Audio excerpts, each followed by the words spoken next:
नमस्कार, आप देख रहे हैं द एजू सारथी। आपके साथ मैं हूं प्रदीप। भारत में लोकतंत्र है। इस लोकतंत्र को बनाए रखने के लिए मतदान का काफ़ी महत्व है। 25 जनवरी को राष्ट्रीय मतदाता दिवस भी मनाया जाता है। ऐसी स्थिति में आपके मन में उठने वाले उन सभी सवालों का जवाब इस वीडियो में मिलेगा, चाहे वह लोकसभा से लेकर विधानसभा तक हो, इसे मनाने की शुरुआत से इसके उद्देश्य तक हो, संविधान संशोधन एवं इसके अनुच्छेद से इसके परिसीमन तक सारी जानकारियाँ इस आर्टिकल में मिलेगी।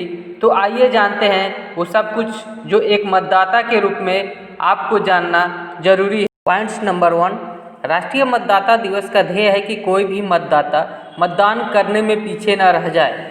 चुनाव आयोग इस दिन ऐसे मतदाताओं की पहचान करता है जिनकी उम्र 18 साल हो चुकी हो। उन सभी के नाम मतदाता सूची में शामिल किए जाते हैं।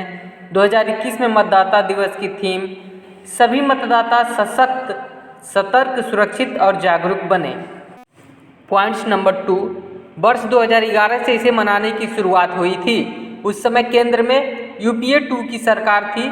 उस समय राष्ट्रपति प्रतिभा देवी सिंह पाटिल और प्रधानमंत्री डॉक्टर मनमोहन सिंह थे।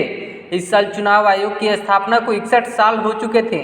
तत्कालीन राष्ट्रपति प्रतिभा देवी सिंह पाटिल ने 25 जनवरी से राष्ट्रीय मतदाता दिवस के रूप में इस दिन को मनाने की शुरुआत की थी।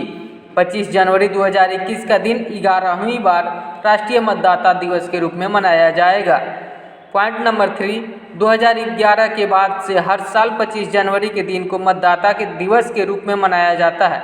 इसकी एक थीम होती है। इस दिन सरकार मतदाताओं को जागरूक करने के लिए अभियान चलाती है, खासकर जो मतदाता पहली बार मतदान करने वाले हैं या जिनके नाम अब तक मतदाता सूची में नहीं है।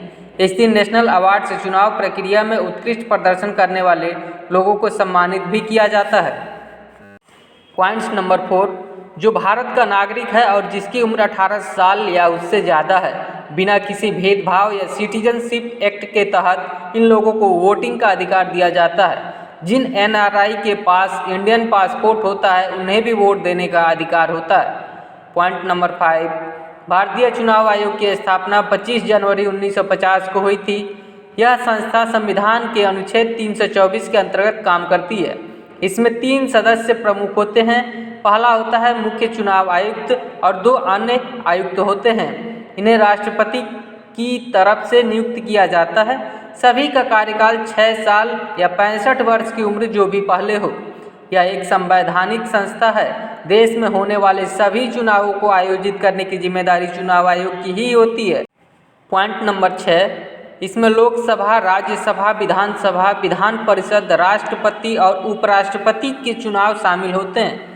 चुनाव के दौरान चुनाव आयोग एक अभिभावक की भूमिका में होता है। यही चुनाव के सभी दिशा निर्देश जारी करता है जो उम्मीदवार और सभी राजनीतिक दलों पर लागू होते हैं। अगर चुनाव के दौरान इन दिशा निर्देशों का उल्लंघन होता है तो चुनाव आयोग में इसकी शिकायत की जा सकती है। यह संस्था चुनाव से जुड़े सभी तरह के फैसले खुद लेती है। चुनाव के खर्चों पर नजर रखने के लिए भारतीय राजस्व सेवा के अधिकारी इलेक्शन ऑब्जर्वर के तौर पर नियुक्त किए जाते हैं। पॉइंट्स नंबर 7, संविधान के अनुसार 10 लाख की आबादी पर एक लोकसभा सांसद होना चाहिए, लेकिन भारत में यह आबादी 25 लाख है। 1971 में देश और दूसरे राज्यों की सीटों पर संख्या बढ़ती घटती रही है। इस हिसाब से 30 लाख लोगों पर एक सांसद और तमिलनाडु में करीब 20 लाख लोगों पर एक सांसद हैं। संविधान के अनुसार जिन राज्यों में आबादी 6 लाख या उससे कम है तो 10 साल वाला कॉन्सेप्ट वहां लागू नहीं होगा। पॉइंट्स नंबर 8, लोकसभा और विधानसभा सीटों की संख्या निर्धारित करने की जिम्मेदारी परिसीमन आयोग की है। 1952 में इसका गठन किया गया था। संविधान के अनुच्छेद 82 में आयोग का काम भी तय किया गया है।